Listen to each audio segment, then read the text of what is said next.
We're now going to log in using the Blackbox website to Storeandsearch via our PC. So if you notice, the address here is www.bbdis.co.uk. That's the Blackbox website. It's highlighted on the left here. On all screens we have the client login screen. So we click on client login and it goes to Storeandsearch website.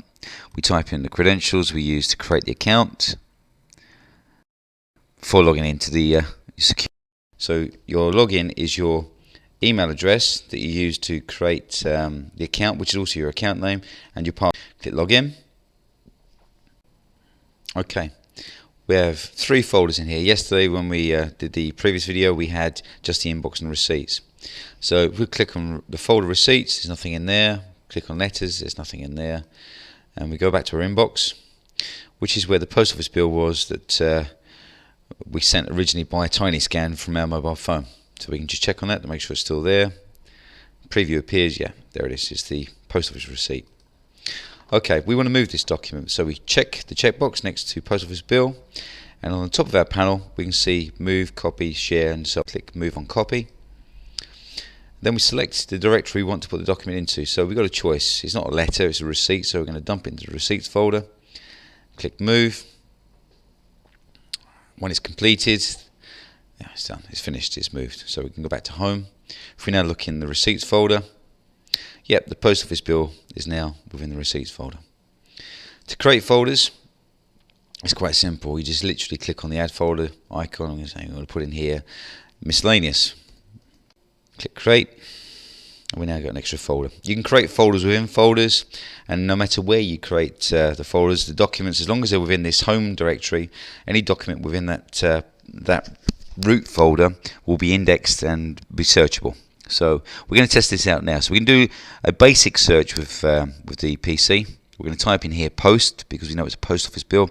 Now what we're looking for now, using the simple search, is a search for the file name or part of the file name. So we click search, and it's immediately appeared, post office bill. If we click on it, there's our document. Okay, clear our searches. Always clear the search each time.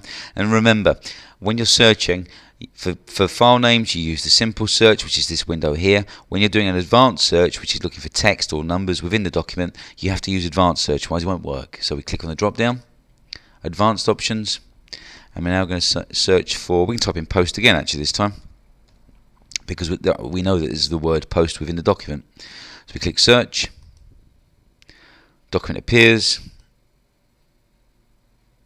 So it's found it twice. It's found it by the file name, and it's found it by the word within the document. And we can test this out with the PC. We can't do this with a mobile phone, not unless you've got a Windows mobile phone, which has the search facility built into the screen.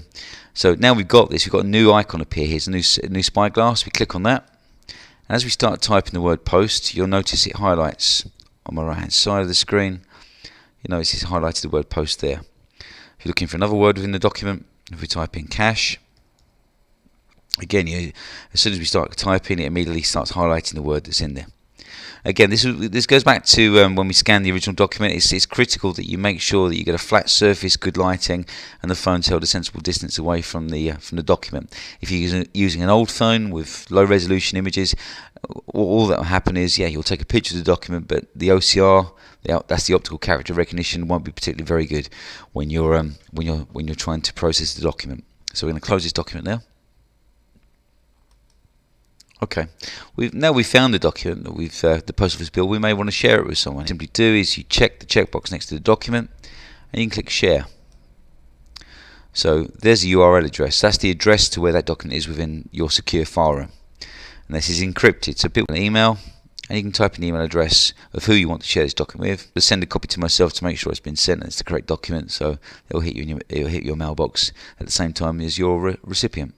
We're now going to upload a document from our desktop. So this is different from scanning with your TinyScan app on your phone. This is actually taking a document that you've already got, maybe word searchable, and putting it into the file room. And we said earlier that if you scan with TinyScan to our servers, Storeandsearch, documents are automatically processed and converted into text searchable PDFs. If you try and upload a file that's just an image, for example like a JPEG or a TIFF file or a PDF that's not been OCR'd, and put it into any of these folders, you won't be able to search the content of the document because it's not been processed by our servers, as in made text readable. So we're going to put something into the miscellaneous folder. So we click here to upload and add files to the queue. So we can either drag and drop, or we're going to add files. So I'm going to go to our Windows desktop and my documents, and I have a test folder here somewhere. Test documents.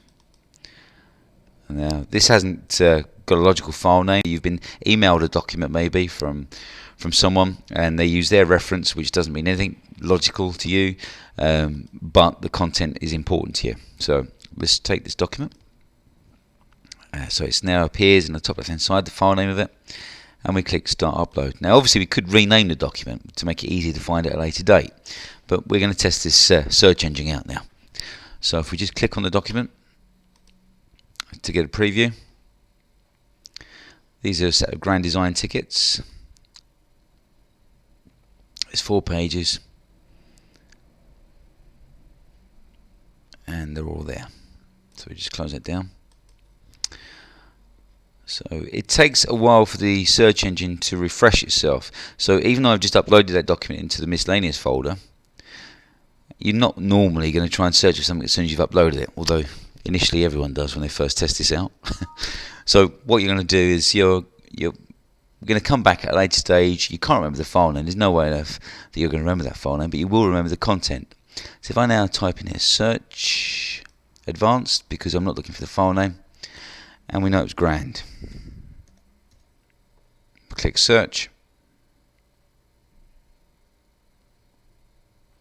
and there's my document. Now again, as I said, it's 305163117. It doesn't mean anything to anyone, but what the search engine's managed to do is find out within this document is the word grand, and we can test it out, the OCR on this.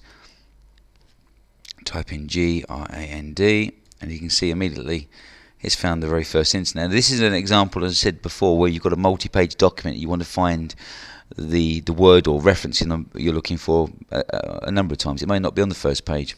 So if we click on the left and right arrow keys here, we click right, it goes to the next incident of grand. So you can see the number of pages here, page 2, page 3, and page 4. So what it's done is it's found this word on each page. Okay, if this is the file we need, we can then simply click on download, and that document is now downloaded. We can print it off, or we can email it if we want to. So if we're meeting someone and they need the copy of these tickets, then you can email it to them and they can access it from their phone or from their laptop.